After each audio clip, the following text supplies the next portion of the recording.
ಇದು ಏನು ಮೆಟ್ಲಿಂಗ್ ತೋರಿಸ್ತಾ ಇದ್ದೀನಿ, ಇದೇ ನಿಮಗೆ 2 ಕಿಲೋಮೀಟ್ರ್ ಆಗುತ್ತೆ.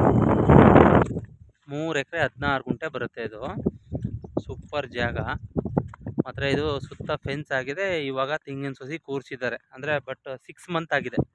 ತೆಂಗು ಇವಾಗ ಕೂರಿಸಿದ್ದು 6 ಮಂತ್ ಆಗಿದೆ. ಪಕ್ಕದಲ್ಲೇ ಒಂದು ಚಿಕ್ಕದಾಗಿ ಪುಟ್ಟದಾಗಿ ಒಂದು ಲೇಕು ಕೂಡ ಸಹ ಇದೆ. ಸೂಪರ್ ಜಾಗ ನೋಡಿ ಹೇಗಿದೆ, ಒಳ್ಳೆ ಜಾಗ ಮಾತ್ರ ಇದು. 3 ಎಕರೆ 16 ಗುಂಟೆ ಬರುತ್ತೆ. ಸೂಪರ್ ಜಾಗ ಇದು. ಮಾತ್ರ ನಿಮಗೆ ಒಂದು ಚೀಪ್ ರೇಟಲ್ಲಿ ಆಗುತ್ತೆ. ಅಂದರೆ ನೀವು ನಾನು ಹೇಳೋದನ್ನು ಪೂರ್ತಿ ವೀಡಿಯೋಸ್ ಕೇಳ್ಕೊಳ್ಳಿ, ನಿಧಾನಕ್ಕೆ ಮತ್ತೆ ಗೊತ್ತಾಗಲಿಲ್ಲ ಅಂದರೆ ಮತ್ತೆ ನೋಡ್ಕೊಳ್ಳಿ, ಆಮೇಲೆ ನನಗೆ ಫೋನ್ ಮಾಡಿ ಸರ್. ಯಾಕೆಂದರೆ ದಯವಿಟ್ಟು ನೀವು ಸಡನ್ಲಿ ನೀವು ವೀಡಿಯೋ ಹಾಕಿದರೆ ಬಾಳೆ ತೋರಿಸಿದ್ರೆ ಸರ್ ಅಂತೆಲ್ಲ ಫೋನ್ ಮಾಡೋಕ್ಕೆ ಹೋಗಬೇಡಿ. ದಯವಿಟ್ಟು ನೀವು ನಿಧಾನಕ್ಕೆ ನೋಡ್ಕೊಂಡು ನನಗೆ ಫೋನ್ ಮಾಡಿ ಸರ್. ಮಾತ್ರ ಇದು ಜನರಲ್ ಕ್ಯಾಟಗಿರಿ, ಬಟ್ ಮೈಸೂರಿಗೆ ಇದೊಂದು 55 ಕಿಲೋಮೀಟ್ರ್ ಅಂತರದಲ್ಲಿ ಬರ್ತಕ್ಕಂಥ ಪ್ರಾಪರ್ಟಿ ಇದು. ಮತ್ತು ಜನರಲ್ ಕ್ಯಾಟಗಿರಿ ಲಿಂಗಾಯಸು ಒಳಗಡೆ ಎಲ್ಲ ಬಾಳೆ ಹಾಕಿದ್ದಾರೆ ಸರ್. ಬಟ್ ಇವಾಗ ತೆಂಗಿನ ಸಸಿ ಕೂರಿಸಿದ್ದಾರೆ. ಒಂದು 6 ಮಂತ್ ಆಗಿದೆ ತೆಂಗಿನ ಸಸಿ ಕೂರಿಸಿ, ಒಂದು 6 ಮಂತ್ ಆಗಿದೆ.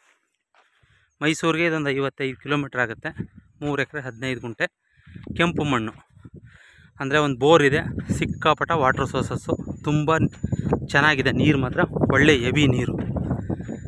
ಮತ್ತು ಮೆಟ್ಲಿಂಗ್ ರೋಡು 1 ಕಿಲೋಮೀಟ್ರ್ ಮೆಟ್ಲಿಂಗ್ ರೋಡ್ಲಿ ಬರಲೇಬೇಕು ಸರ್. ಬಟ್ ಮೆಟ್ಲಿಂಗ್ ರೋಡಲ್ಲಿ ಯಾವುದೇ ಥರ ಸಮಸ್ಯೆ ಇಲ್ಲ, ಆರಾಮ್ಸೆ ಕಾರು, ಟ್ಯಾಕ್ಟ್ರು, ಲಾರಿ ಯಾವುದೇ ಥರ ಎಲ್ಲ ಥರ ಬರ್ಬೋದು. ಸೂಪರಾಗಿದೆ. ಅಂದರೆ ಇದು ರೈತರ ಹತ್ರನೇ ಇದೆ ಜಾಗ. ಒಂದು ಚೀಪ್ ರೇಟಲ್ಲಿ ನಿಮಗೆ ಈ ಜಾಗ ಆಗುತ್ತೆ. ಬಟ್ ಅವರು ಬೇರೆಯವರು ನಿಮಗೆ ಬೋರ್ ಇರಲ್ಲ, ಫೆನ್ಸ್ ಇರಲ್ಲ.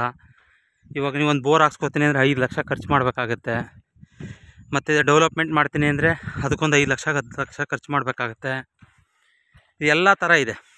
ಅಂದರೆ ಬೋರ್ ಇದೆ, ಇವಾಗ ತೆಂಗಿನ ಸಸಿ ಎಲ್ಲ ಹಾಕ್ಕೊಂಡಿದ್ದಾರೆ, ಸ್ವಂತ ಟ್ರಾನ್ಸ್ಫಾರ್ಮರ್ ಇದೆ. ಸೂಪರಾಗಿದೆ. 3 ಎಕರೆ 15 ಗುಂಟೆ ಜನರಲ್ ಕ್ಯಾಟಗಿರಿ. ಡೈರೆಕ್ಟ್ ರಿಜಿಸ್ಟ್ರೇಷನ್ಗೆ ಹೋಗ್ಬೋದು. ಪರ್ ಎಕರ್ ಅವರು 23 ಲಕ್ಷ ಹೇಳ್ತಾಯಿದ್ದಾರೆ ಸರ್. ನೀವು ಕೂತ್ಕೊಂಡ್ರೆ ಒಂದು 22ಕ್ಕೆ ಆಗ್ಬೋದು, 21ವರೆಗೆ ಆಗ್ಬೋದು ಸರ್. ಅದಕ್ಕಿಂತ ಕಡಿಮೆ ಇಲ್ಲ. ನಿಮಗೆ ಇಂಟ್ರೆಸ್ಟ್ ಇದ್ದರೆ ಮಾತ್ರ ಫೋನ್ ಮಾಡಿ ಸರ್.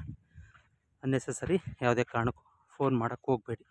ನಿಮ್ಮ ಟೈಮನ್ನು ವೇಸ್ಟ್ ಮಾಡ್ಕೋಬೇಡಿ. ನಮ್ಮ ಟೈಮ್ಗಿಂತ ನಿಮ್ಮ ಟೈಮೇ ಅಮೂಲ್ಯವಾಗಿರುತ್ತೆ. ಅದರಿಂದ ದಯವಿಟ್ಟು ಅನ್ಯಥವಾಗಿ ತಿಳ್ಕೊಳ್ಳೋಕೆ ಹೋಗ್ಬೇಡಿ. ಏನಿದೆ ನಾನು ಹೇಳ್ಬಿಡ್ತಾಯಿದ್ದೀನಿ. ಬನ್ನಿ, ನೋಡಿ, ಲೈಕ್ ಮಾಡಿ, ಕಮೆಂಟ್ ಮಾಡಿ, ಸಬ್ಸ್ಕ್ರೈಬರ್ ಆಗಿ. ಬೆಂಗಳೂರಿಗೆ ಒಂದು 180 ಕಿಲೋಮೀಟ್ರ್ ಆಗುತ್ತೆ. ಬಟ್ ನಗರ ನಂಜನಗೂಡು ನಗರ ಹೈವೇಯಿಂದ ಒಂದು 10 ಕಿಲೋಮೀಟ್ರ್. ಗುಂಡಲಪೇಟೆ ನಂಜನಗೂಡು ಹೈವೇಯಿಂದನೂ ಕೂಡ 10 ಕಿಲೋಮೀಟ್ರ್ ಅಂತರದಲ್ಲಿ ಬರುತ್ತೆ ಈ ಪ್ರಾಪರ್ಟಿ. ಇಂಟ್ರೆಸ್ಟ್ ಇದ್ದರೆ ಮಾತ್ರ ಕಾಲ್ ಮಾಡಿ ಸರ್. ಲೇಬರ್ಸು ಒಂದು ಮಾಮೂಲಿ ಶೀಟ್ ಮನೆ ಇದೆ ಅಷ್ಟೇ. ಒಳಗಡೆ ಬಾಳೆ ಇದೆ, ಒಳಗೆ ಎಲ್ಲ ಈ ಥರ ಬಾಳೆ ಹಾಕಿದ್ದಾರೆ.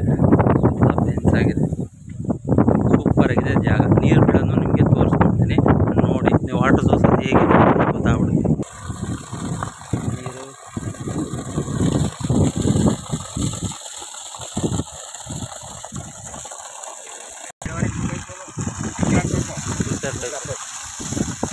ಪೈಪ್ ತುಂಬ ಬರ್ತಾಯಿದೆ. 2 ಇಂಚ್ ಮೇಲಿದೆ ನೀರು.